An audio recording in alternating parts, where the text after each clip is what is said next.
One of the constant themes in this show has been Joyce's desire to rekindle things with John. She's forever suggesting intimate dinners, doing things together, finding romantic activities to do, and John is as responsive as a pet rock. Hey, Joyce. While you're rehearsing the last scene, some more flowers came for you. I hope you don't mind I signed your name. Not at all. Delivery boy paid you a compliment. Huh? Said you look more feminine on TV. I wonder what prompted him to say that. John isn't receptive to Joyce's advances, but clearly someone is. Who's the unlucky guy? He's a race driver. A real hunk. Maybe you've heard of him, Larry Bennett? You're kidding. No. I did a motor oil commercial with him a couple of months ago. Wow, dating a race driver, that must be fun. You wouldn't like it. Their cars don't have back seats. Hey, where there's a will, there's a way. But that's not important right now. Joyce? Thank you for the flowers.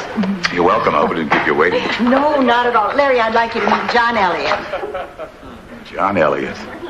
I've been waiting to shake your hand for a long time.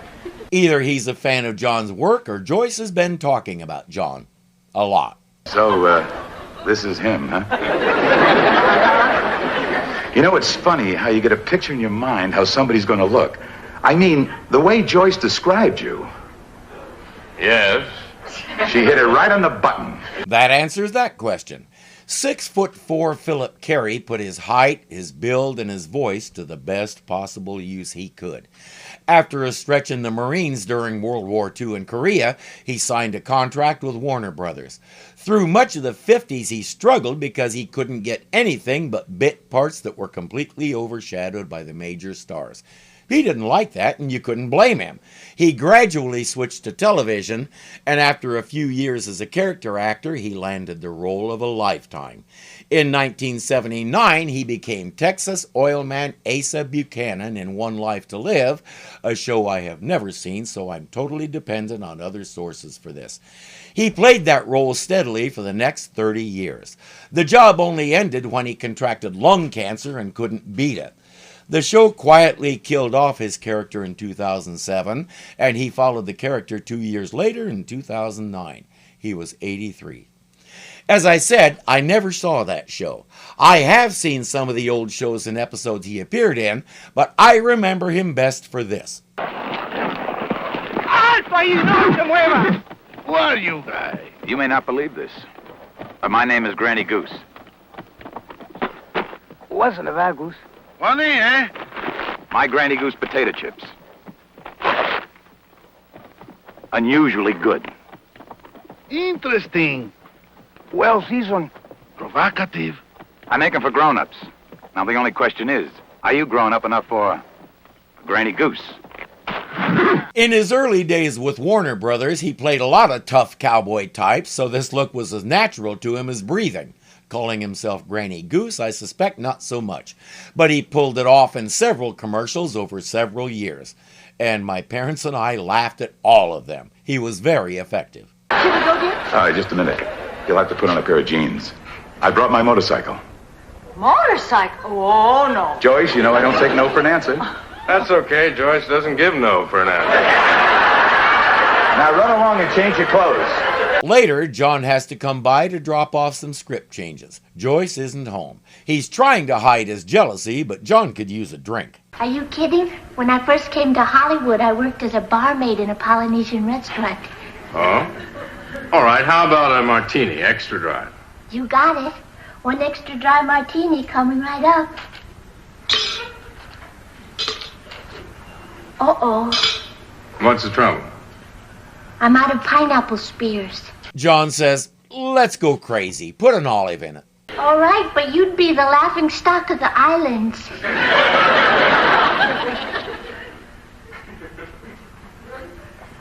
How is it? You may have stumbled onto something. But while that's going on, John wants to do some probing. By the way, Missy, where is Joyce tonight? Larry took her out to dinner again. He's been taking her out every night. Oh? Well, he's also been taking her to lunch every afternoon. Sounds like it's getting serious. She's afraid that's going to bother John. She's right, but he's not about to admit it. He's not her type. He's tall, good-looking, athletic, rugged, charming, cheerful. I know Joyce. She likes someone more like you. He can't tell you how reassuring that is. She isn't buying his act, and nobody can lie to Mitzi for very long. By the way, what you said is true, Mitzi. In my own way, I do still care about Joyce, and I'd hate to see her get hurt. I'm just afraid this man is an opportunist. He's not after a serious relationship with Joyce. He's after something else.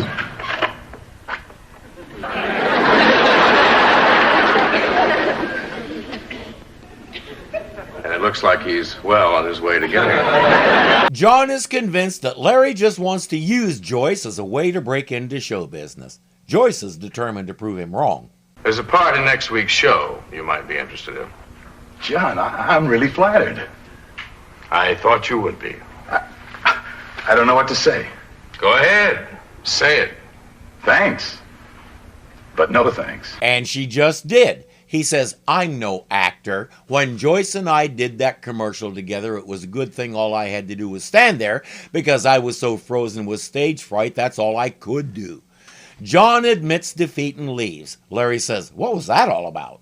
Oh, John bet me that the only reason you're interested in me is because you want to get into show business. You'd think Larry might be a little upset about her betting on his feelings and all that, but I'm not sure he really grasps what she just said. He's tall, handsome, and hunky, but he may be a little lacking in the gray matter department. Oh, boy. Is he ever wrong? I am crazy about you, Joyce. You mean that, Larry? Yes, I do. And now that I'm off and running, I might as well go for broke. I've hated making commitments all my life. But you changed my mind. Joyce, will you marry me? She says, I need time to think. He says, are you leaning toward yes or no? Which is a thoroughly unfair question, the kind you use to manipulate people.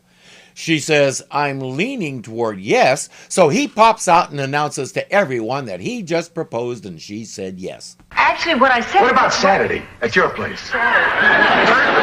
Oh, John, isn't it wonderful? Yes, wonderful.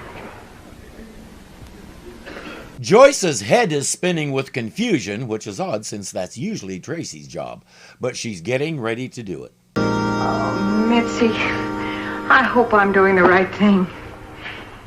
It's all happened so fast. One minute Larry's asking me to marry him, and the next thing I know, he's already making the arrangements. Oh, come on, Joyce. It's only natural to be nervous. Everybody gets cold feet before they get married. Mitzi, I'm so scared. Then don't do it. If her doubts are that strong, all she has to do is say she can't get married that day, we need time to plan, or the show is taking too much time right now, or her foot hurts, or her dog has an STD. Come up with something. It's John at the door. He has a wedding gift for Joyce. John! It's the picture frame I've always loved, the one that's been in your family for generations. You remember it? How could I forget it? It had our wedding picture in it. It's finally confession time for John. Well, I always told myself that one day you'd remarry. Somehow I never believed it. Maybe I didn't want to because somewhere in the back of my mind I thought that someday... Someday what? Good luck, Joyce. Or as close to confession time as he's likely to get. The phone rings. That was Larry. He may be a little late. Oh, where is he? Brazil. He chickened out and ran. Brazil seems a little extreme, but he does drive fast cars, so maybe he was going so fast it took him all of Central America and half of South America to get the car stopped. Joyce, I'm sorry, I really am. Come on now. Stop crying.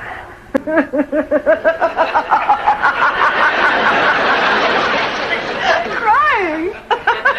Joyce, are you all right? Most women don't giggle when they've been kissed off. No, that's not it. Your hands were tickling her back. Oh, John, I had doubts from the beginning. I was being rushed into this. Oh, but I knew for sure I didn't want to marry him just now when you started to say how you felt. John. That expression says, will I ever learn to keep my big mouth shut? Now that Larry's out of my life, would there be anything you'd want to ask me? Well, yes, but this may be too soon. Go on, John. There'll never be a better time. Given how predictable this show is, we all know what he's going to ask, so let's get it over with. Very well. Joyce, can I have my picture frame back? The first time I watched this, I said it about 10 seconds before he did. I have a feeling a lot of people did. Even John Hillerman couldn't save that line. The gang has decided to go ahead and have the reception anyway. It's a good excuse for a party. And there's no rule that says Joyce can't throw the bouquet. Sorry, Joyce. It'll take more than that.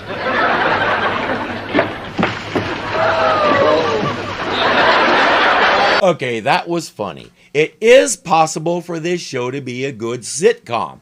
If the writing was consistent, it could have been. But too much of the time the writing is sloppy, predictable, and dull. The picture frame gag is a good example. We all knew what he was going to say, and the line fell flat. That pretty well describes the whole episode. We had great potential in the form of a race car driver, and in the entire episode, nothing happened.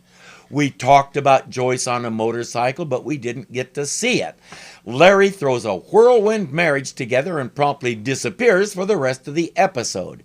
We keep saying we're going to get something going, and then it doesn't go. And in the end, it was all academic anyway, because Larry ran off to Brazil and John retreated into himself. So Joyce is right back where she started before she ever met Larry, and the experience didn't change any of them.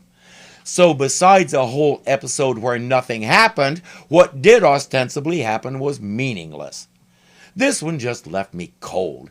The few good jokes mainly involved Joyce taking pot shots at Tracy, and they were peripheral to everything. We've had too many episodes like this. Last time, Doug and Mitzi seemed to have a really good thing going. Today, it's forgotten. Why? Why were these sitcom makers so afraid of a little continuity? We saw it in My Mother the Car. We've seen it in The Flying Nun. It was all over the place, and as far as I know, it still is. The romance between those two would have made a really good subplot for the show and might have even saved it. Once again, I have to come back to the writing. It's just not well done. I wish I knew why, because this is a show that could have been good. The premise is believable, the cast is top drawer, and they're all at the top of their game, and there's room galore to grow these characters and make them into something people look forward to watching.